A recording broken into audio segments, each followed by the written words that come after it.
Iniligtas mo ako sa mga taong sa akin tumutugis. Kundi sila'y parang leon, nalalapas sa akin kung walang maglilitas. Ako nga ay papatayin.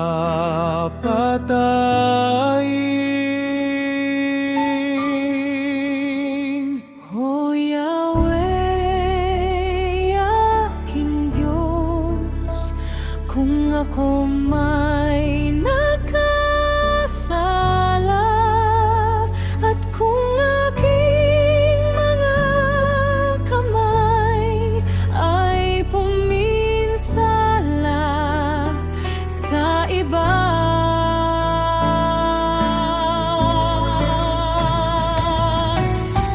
kung ako ay naging taksil sa tapat kong kaibigan, kung ako po'y naminsala o nangapi ng kaaway, payag akong hulihin, patayin kung kailangan, iwan akong walang buhay at sa lupa'y mahandusay.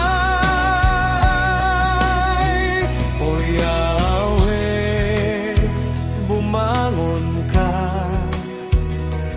buksain mo ang kaaway, ako'y iyong ipagtanggol sa malupit nilang kamay. Gumising ka't sagipin mo ako ngayon, ay tulungan, dahil ang hangad mo'y maghari ang katarungan.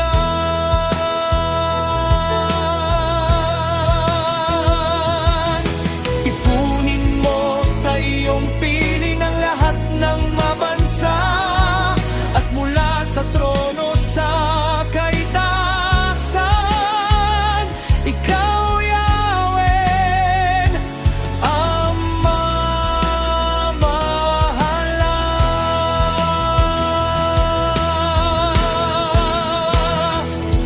Sa lahat ng mga bayan, ikaw ang hukom na dakila.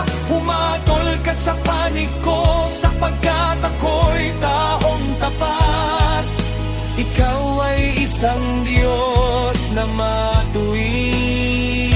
batid mo ang aming damdamin at pag-iisip. Supuin mo ang tawagin ng masasama at ang mabubuti. Bigyan mo ng gantimpala.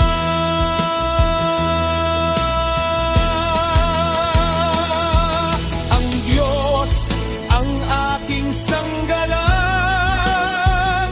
iniligtas niya ang may pusong makatarungan. Ang Diyos ay isang hukom na makatarungan, ang nagpaparusa sa masama sa bawat araw.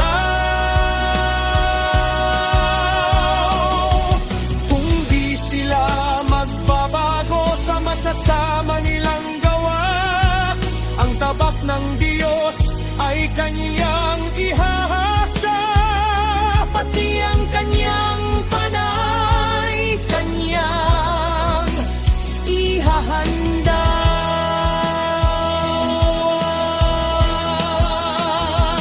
Mga pamatay na sandata ay kanyang itatagda, kanya ring iuumang ang mga palasong nagbabaga.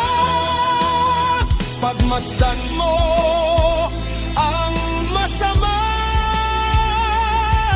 sa baluktot niyang isip, ipinaglilihi niya ang kalokohan at ipinanganganak niya ang kasama.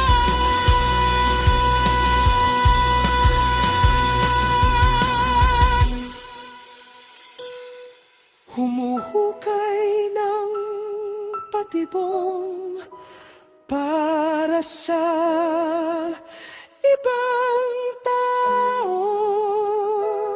Subalit siya rin mismo ang nahuhulog dito.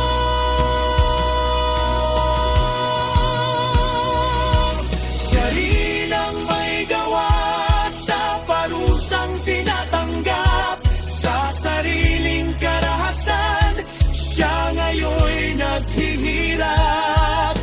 Pasasalamatan ko si Yahweh.